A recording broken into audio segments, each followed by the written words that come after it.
On va poursuivre toujours dans cet échange. On est tous d'accord sur le cas Rigobertson maintenant. Pour son éventuelle succession, quel serait pour vous le profil idéal, au-delà de la personne, mais le portrait robot, voilà, de l'entraîneur qu'il faudrait au Cameroun désormais pour pouvoir nous conduire à de bien meilleurs résultats. Il faudra un homme de poigne, un homme de caractère qui va venir avec ses convictions, ses idées. Est-ce que caractère plus caractère en face, côté Fédé, ça va pas donner une bombe plutôt? Ah, mais à un moment, sinon on va se retrouver encore dans la situation actuelle, donc à quoi bon? Donc à un moment, il va falloir que chacun reste à sa place, que les entraîneurs soient à leur place sur le banc sans téléphone. Et que... Oh là là là là là, c'est l'image qu'il a retenue. Oh là là là là là, mais... Deuxième carton jaune. Deuxième carton jaune en salle. Et que les dirigeants fassent leur travail. Et il a dit qu'il était en forme. Et là, je confirme, il est vraiment en forme. Allez-y, monsieur Charles. Et que les dirigeants fassent leur travail. Tout à l'heure, on a parlé du coordonnateur qui met toutes les conditions en place pour les joueurs, etc. etc. C'est pas pour rien que c'est des métiers différents. Donc, si on... Et que même pour le coordonnateur, il faut... Enfin, ça va. Donc, si on continue, d'accord, dans la même direction, les mêmes causes vont produire les mêmes effets. Donc, ça sert à vous pour aller chercher Mourinho. Si on ne le laisse pas travailler, ben, à un moment, soit, n'est-ce pas, il n'y aura pas de résultat, soit ça va péter et on va recommencer à zéro. Donc, à un moment, il faut qu'on choisisse. Est-ce qu'on veut les résultats? Ok, si on veut les résultats, on met les bonnes personnes au bon endroit, on les laisse travailler, on leur donne des objectifs dans le temps et la durée, et après maintenant on juge. Si après maintenant ça prend pas la bonne direction, d'accord, on dit qu'on s'est trompé, vous n'êtes pas loin de la situation, mais il faudrait pas qu'on laisse encore l'opportunité, comme avec Rigobertson, de dire que si on l'avait laissé travailler, est-ce qu'il n'aurait pas pu faire mieux? Là, on part sur 2 ans, il y a une Coupe d'Afrique dans 1 an et demi, il y a une Coupe du Monde à préparer, etc., etc. Il faut donc se mettre en ordre de combat et donner donc une mission donc à un entraîneur qui va venir donc pour l'accomplir. Dave, on sort d'une CAN où on a quand même vu une équipe qui dans le contenu n'a rien proposé quasiment. Le coach tactiquement, vous l'avez tous avoué ici, c'était pas forcément ça. Les joueurs même sur le terrain au niveau de l'état d'esprit, on l'a longtemps décrié que c'était pas... On n'a pas vu des lions, surtout sur les 2 premières rencontres. On n'a pas vu des garçons qui avaient vraiment envie d'en découdre avec l'adversaire. D'où ma question toujours, c'est quoi le profil? Qu'est-ce qu'il faut à l'entraîneur qui arrive en particulier pour pouvoir porter cette équipe-là et lui redonner cet esprit lion? D'abord, qu'on demande au niveau de l'attitude, mais aussi et surtout tactiquement, quelque chose qui puisse permettre d'avoir quand même du jeu au moins et des victoires. Oui, je pense qu'il faut de la compétence. Quand je dis compétence, c'est-à-dire que ce soit un bon tacticien. Parce que vous savez... Et diplômé surtout. Je ne veux pas aller sur ce terrain, mais il faut que ce soit un bon tacticien. Ah non, c'était une parenthèse. Parce qu'en réalité, tu sais, c'est difficile. On aura beau tirer sur les joueurs. Le diplôme ne confère pas toujours la compétence. On est d'accord. On aura beau tirer sur les joueurs, mais si on a des joueurs peut-être qui ne comprennent pas le projet, la cohérence de jeu, à un moment donné, ça peut être compliqué pour eux. Pourtant, si on a quelqu'un qui vient avec... Tout à l'heure, il parlait de poigne. Je dirais un bon tacticien. Je dirais aussi l'expérience, parce qu'entraîner en Afrique, c'est compliqué, c'est différent d'entraîner en Europe. Pour moi, je dis que ce serait l'idéal. Parce que je pense qu'à un moment donné, les joueurs étaient un peu perdus. Je pense qu'ils apprécient certainement Rigobert en tant que grand frère, en tant qu'aîné. Certains même le voient comme un bon préparateur psychologique, mais tactiquement, ils vont vous dire que c'était pas au top. Donc, il faudrait vraiment un bon tacticien, comme l'a été, excusez-moi, je sais que ça va énerver certains, comme l'a été Hugo Bross, pas parce qu'il a gagné, mais on a vu contre l'Afrique du Sud qu'il avait des idées, il avait une logique, il avait une cohérence dans ce qu'il faisait. On va avancer dans l'échange avec toi, Billy. Vraiment, je pose la question et avis tranché, tu réponds et tu argumentes. Tom Saint-Fiet, tu valides ou tu valides pas? Ah, c'est pas une colle, hein? C'est pas une colle à ton endroit. Hein? Tu valides ou tu valides pas? Tom Saint-Fiet, je valide, mais je peux déjà te dire qu'il viendra pas à lundi. Ok. Ok, quoi, okay. Toi, demander valide, pas valide, j'ai validé. Oui, enfin, je veux dire, en termes de profil, quand même, il viendra pas. Okay. Non, j'ai bien dit, je valide. Ok. Et je rajoute en te donnant la. Oui, non, je ne valide pas. Je ne valide pas. Ok, argument. Parce qu'il y a un problème. C'est vrai qu'il a de l'expérience. Tout à l'heure, tu parlais d'expérience sur un banc en Afrique. Non, c'est pas important parce que Bross, il est arrivé, il a gagné. Ouais, mais on n'explique pas. Il a entraîné Kabylie, non? La GS Kabylie. Ouais, 2 clubs du côté de l'Algérie. Et voilà, c'est l'Afrique. Jusque-là. c'est pas l'équipe nationale aussi. Il y a le club, il faut la bien sélection commencer nationale. quelque part aussi, Billy. Voilà. Non, je dis entraîner, mais pas toujours en Afrique. C'est-à-dire que tu peux te prendre un Mourinho, tu y viens entraîner le Cameroun, parce qu'il a une grosse expérience en termes d'entraîneur, il vient entraîner. Parce que le Cameroun, c'est le Graal. Tu vois? Il y a des situations où si tu n'as pas... Non, je suppose toujours que quand on te dit le Cameroun, vraiment, lorsque tu arrives, on est exigeant. Si le Cameroun, c'est pas le Graal, il n'y a pas tout le débat qu'il y a autour de l'élimination après... le Cameroun reste une référence. Face au Nigeria, voilà. Le Cameroun, vraiment... Coupe d'Afrique des Nations. Historiquement, mais actuellement, c'est un gros chantier, c'est une bête blessée.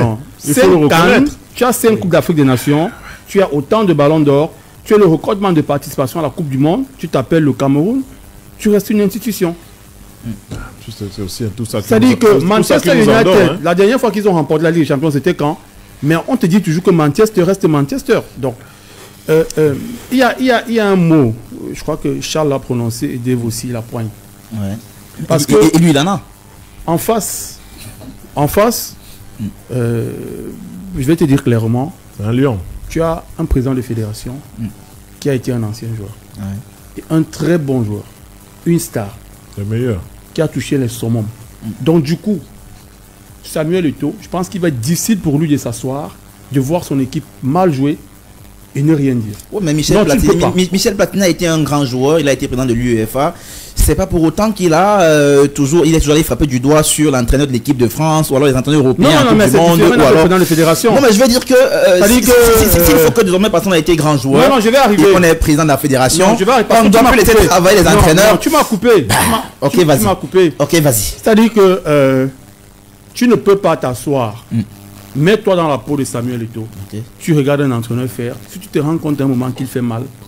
Non, mais de toute façon, même au-delà de ça, ce que tu dis c'est très vrai, mais même comme l'a dit Hugo Brosse lors de ton interview avec lui, Alain Denis, même pour un entraîneur, être devant Samuel Eto'o, ça reste un des meilleurs joueurs du monde.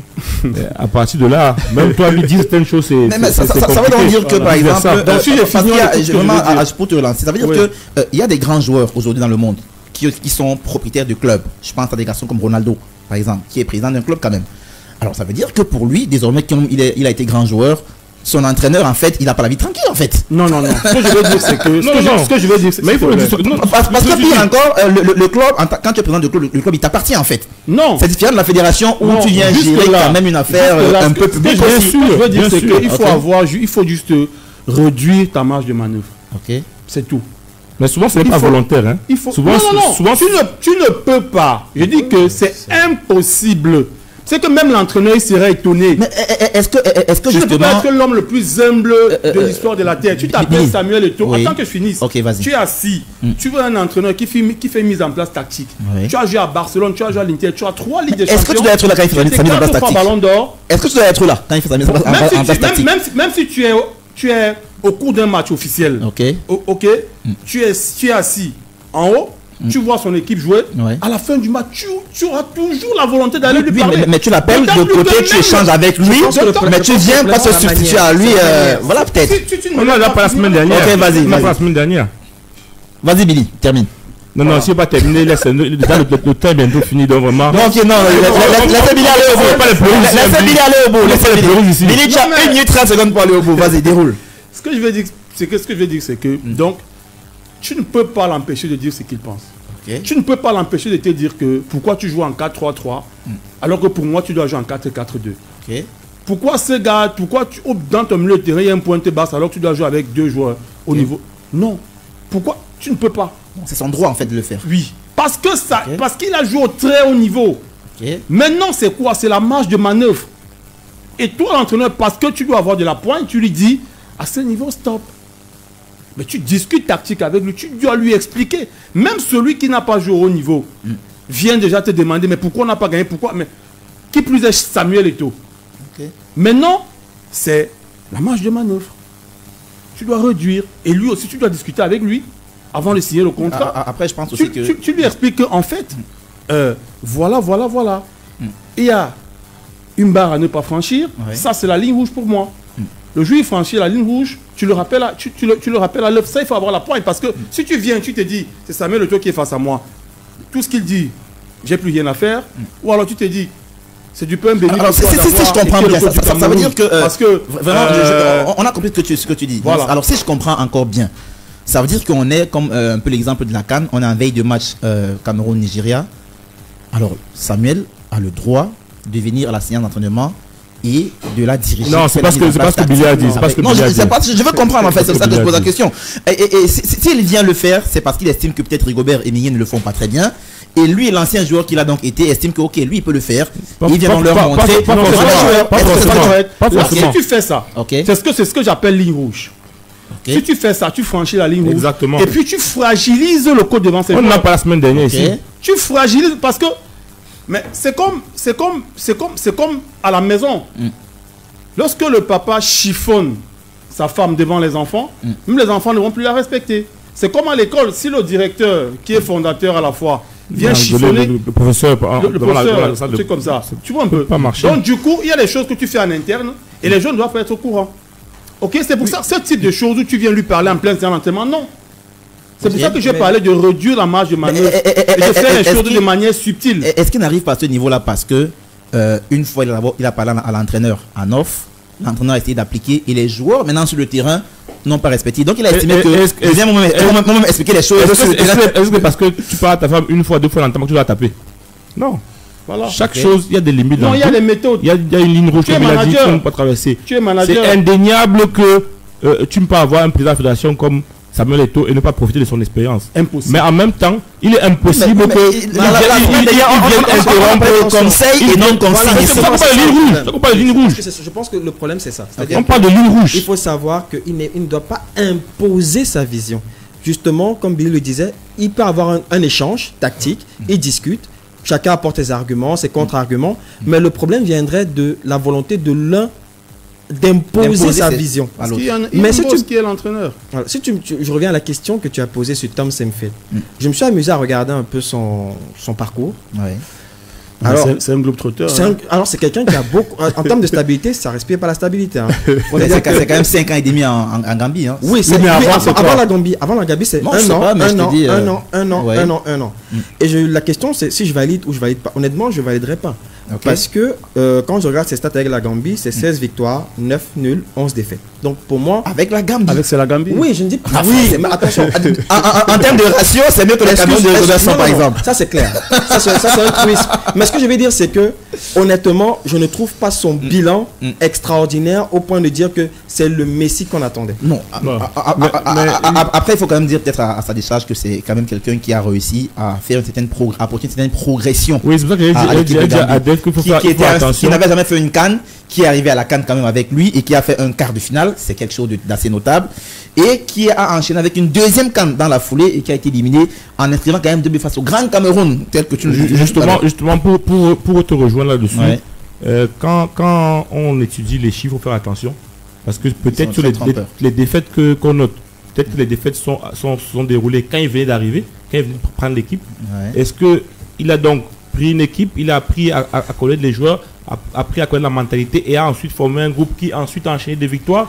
On ne le sait pas. Donc il faudrait souvent faire attention quand on utilise des chiffres pour prendre des décisions. Mais malheureusement, les chiffres ils sont là en fait. Tu vois, je comprends ce que tu dis parce que si également on va prendre le cas de Rigobertson, qu'on peut dire. On peut le prendre. On peut justement aussi justifier que les défaites peuvent s'expliquer parce que. Non, on n'explique pas les défaites. Mais ce que je veux dire, c'est que honnêtement, la qualité que moi j'ai pu observer sur cet entraîneur, c'est sa poigne. C'est quelqu'un qui a vraiment qui a de la gueule, comme on dit. Mais à part ça, je ne vois pas. Moi, il ne me transcende pas. Oui, mais après, peut-être à titre d'information aussi, il faut dire que lors de la CAN au Cameroun 2022, par exemple, alors il a assumé de jouer avec un système très défensif et de procéder par contre-attaque. Et ça a marché du début jusqu'à sa sortie. Quelque part, ça traduit quand même l'image de quelqu'un qui a de l'idée dans ce qu'il veut faire. Et donc, je dis pas non, mais je dis encore, tu vois, à part la Gambie qui est, on va dire entre guillemets la référence, quand tu regardes, il n'y a rien. Il n'y a rien. Même le Qatar, c'est le U17. Alors, si je comprends bien, il a pris le Togo. Parce qu'à cela, on te dira toujours que mais on commence quelque part et on évolue. Tu vois, alors s'il ne faut pas confier des responsabilités à quelqu'un, parce qu'on estime qu'il n'a jamais rien fait dans le passé, alors il n'aura jamais d'expérience en fait avec Après, le haut niveau. je dis pas ça. Après, ce qu'on dit, c'est pas figé. Hein. C'est pas. Okay. Ça, il y a des entraîneurs qui ont un CV moins éloquent que le sien. Voilà, et qui sont arrivés, qui ont fait Hervé Renard par exemple, rien fait après la chaîne de cas. Je dis c'est comme moi, ça. Franchement, je ne sais pas s'il y a eu un appel d'offres.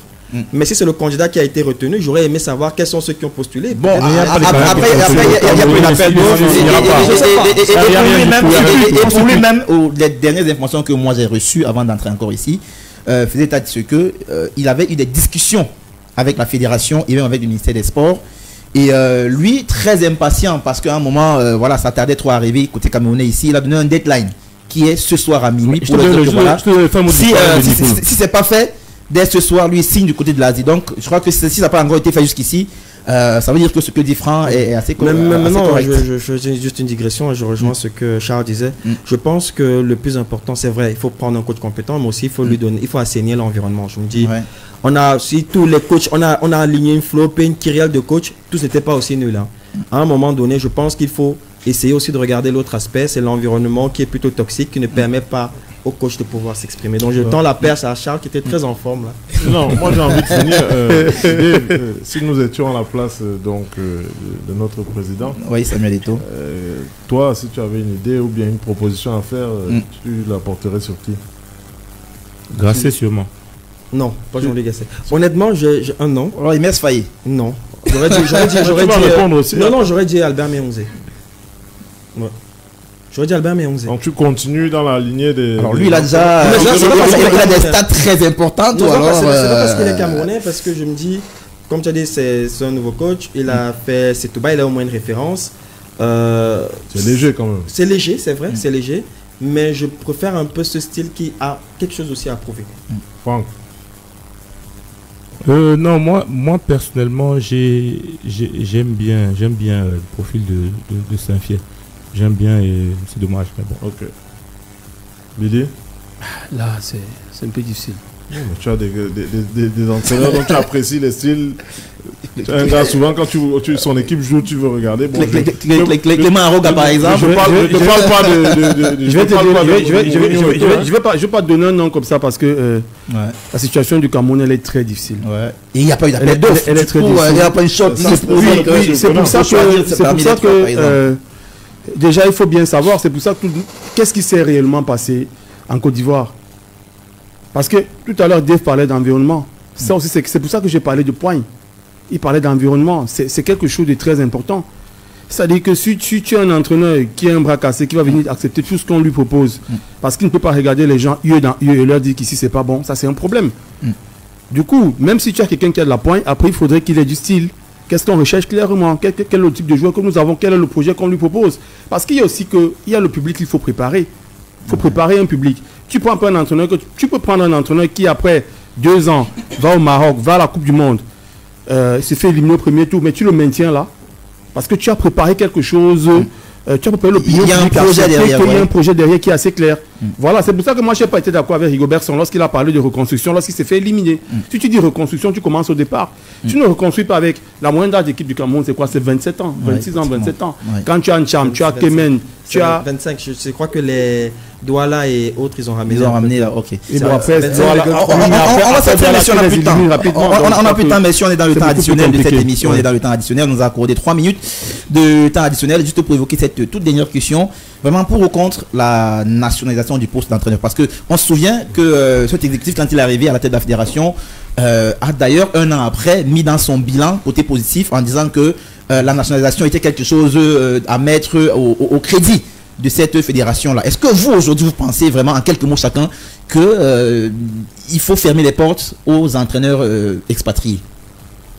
Pour moi, je vais commencer le premier et je vais être un peu dur, mais je pense que quand je regarde le paysage de notre football et des entraîneurs, ou bien de ceux qui veulent se lancer dans ce métier-là, il n'y a pas pour le moment, en tout cas en l'état actuel, quelqu'un qui aurait donc les capacités de gérer cette équipe-là. On a essayé avec Rigobertson, on a vu... Aujourd'hui, on est presque au stade de le faire passer de 0 à 0 et je trouve ça un peu dommage. 15 secondes, oui. Donc, pour moi, en tout cas, je pense qu'il faudra encore un peu de temps, laisser les uns et les autres s'aguerrir, prendre de l'expérience en club ou ailleurs pour pouvoir après maintenant venir apporter vraiment donc une réelle plus-value. Dave, pour ou contre la nationalisation? Oh, peu importe, c'est la compétence qui prime. Honnêtement, pour moi, c'est la compétence, qu'il soit noir, vert, jaune, rouge, ce qu'on veut. C'est la compétence. Maintenant, comme le disait Charles, le problème de nos anciennes gloires qui ont eu des diplômes, c'est qu'ils n'ont pas exercé. Le diplôme, c'est une chose, mais il faut également se focaliser en Elite One. Justement, donc, oui, pourquoi pas. Pourquoi pas. Faut pas. C'est un peu un débat qu'on a, messieurs. Mais je suis content de voir Elo Kobi qui est en Angleterre. Je suis content de voir Webo. Je suis content de voir que Meongze, il a fait Victoria Setúbal. Je me dis, plus ils vont engranger de l'expérience et à la fin, ils pourront devenir les entraîneurs. Franck, pour ou contre notre Rigo? Moi, je suis pour la nationalisation du banc de touche, mais pas à tous les prix. Mais pas à tous les prix, ça veut dire que si aujourd'hui on a... Tu n'es pas pour? Non, je suis pour. Si aujourd'hui on a... Tu es pour la compétence? Non, si aujourd'hui... Monsieur l'équilibré, à compétence égale, je prendrais un Camerounais. Ok, et tu envoies un qui a des compétences égales à d'autres entraîneurs contrairement à ce que Dave a dit, aujourd'hui on a un MS Faye qui est entraîneur de la Côte d'Ivoire. Il n'a entraîné, entre guillemets, je dirais, nulle part. Emers Faye, c'est 3 matchs, je crois. S'il te plaît. C'est 3 matchs et donc on ne peut pas être péremptoire sur la question parlant de lui, mon cher. Mais aujourd'hui, quand je demande pourquoi la signature de Emers Faye... Les gens sont dans l'euphorie de la victoire à la CAN, c'est tout. Mais je veux dire que après 12 matchs, 15 matchs, toi, tu ne l'es pas. Qu'est-ce que tu fais? Tu signes ou tu signes pas? 15 secondes. Tu signes ou tu signes pas? C'est moi qui pose la question ici. Tu signes ou tu signes pas? C'est moi qui pose la question. 15 secondes. Tu signes pas, Billy. Faye a été préparé aussi. Billy. Pour ou contre la nationalisation? C'est lui qui a la parole. Je vais flotter. Ok. Je vais flotter. Il y a un entraîneur camerounais, je ne vais pas donner son nom ici, qui me disait qu'il est déçu de la production de Rigobert Song parce qu'il pensait qu'avec Rigo, si Rigo faisait de bons résultats, ça devait leur permettre à eux de dire aujourd'hui on doit nationaliser le banc. Donc il a grillé leur carte. Il a grillé leur carte. Et vous voyez donc aujourd'hui il a ouvert encore ce débat sur la compétence. Honnêtement, moi je pense que c'est bien si on veut nationaliser notre banc de touche, mais comme Franck le disait, pas à tous les prix. Parce qu'on a essayé avec Rigo, vraiment ça n'a pas été bon. Du coup, les entraîneurs camerounais commencent à être dubitatifs. Et puis, autre chose, c'est que logiquement aussi, la compétence n'a pas de frontières. Si tu demandes à un entraîneur camerounais d'aller être titulaire au Sénégal, ok, du coup, tu peux prendre un Sénégalais pour qu'il vienne entraîner au Cameroun. Et puis, je sors par là. Si on veut réellement nationaliser notre banc de touche, il faut se préparer. Je prends le cas du Sénégal. Actuellement, ils ont 3 entraîneurs qui peuvent prétendre remplacer l'enfant des U20. Il y a Habib Bey. Il y a Omar Daf, il y a Mbaye, qui est actuellement au FC Serein, qui a entraîné le Standard de Liège. Voilà 3 entraîneurs. Pourquoi? Parce qu'ils se sont préparés. Ils ont été des entraîneurs en chef quelque part et on a préparé quelque chose. Donc, regardez par exemple ce que fait la France. Aujourd'hui, la France voudrait perpétuer... Vraiment pour chuter cette fois-ci définitivement. De l'équipe de France, il y aura la génération France 98. Mais on a préparé cela. Au Sénégal, la génération 2000-2002, j'ai pris le cas de Mbaye, j'ai pris Habibé, j'ai pris Omar Daf. Donc au Cameroun aussi, la fédération, la DTN doit préparer cela pour que peut-être dans 6 ans, 7 ans, qu'on ait un homme de la génération 2000. Parce qu'actuellement, ils veulent tout prendre, mais ils ne sont pas prêts.